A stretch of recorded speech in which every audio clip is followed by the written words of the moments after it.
Lajme, aktualitet, argëtim, horoskop, telenovela, showbiz, të gjitha në Metropol.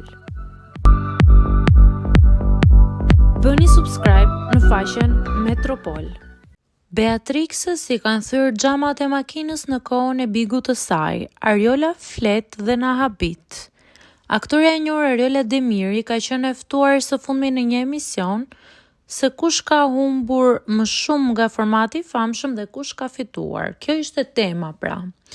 Ajo shprehet, populli pas daljes nga bigu, sado që të ka dashur, edhe e zbe dashurinë që ka për ty vetëm për faktin që të njeh mirë në të gjitha anët e tua, të mira, të errta, negative, pozitive. Fillojnë dhe zbejnë interesin për ty. Shprehet ajo. Artistja shtoi, duhet shumë punë, mund që ta mbash famën mbas bigut. Mendoj që Fifit i kanë ardhur shumë gjëra për një herë. Ka qenë njoja me burrin e vet, lindja e djalit. Sado që talentin e ka, mendoj që ndoshta i duhet një kohë për të arritur aty ku ishte. Në një moment ka folur për ndikimin që ky format pati te këngëtarja Beatrix Ramosaj, e cila krijoi një lidhje dashurie me Donald Veshajn.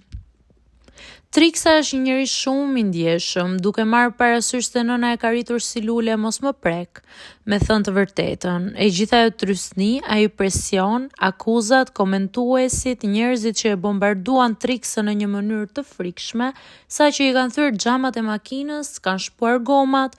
Mendoj që deri diku ka qenë shumë e padrejtë. Komentuesit dhe njerëzit kanë qenë jashtëzakonisht agresiv me të.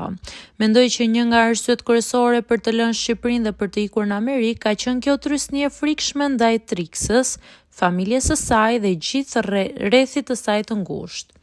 Shprehet Ariola.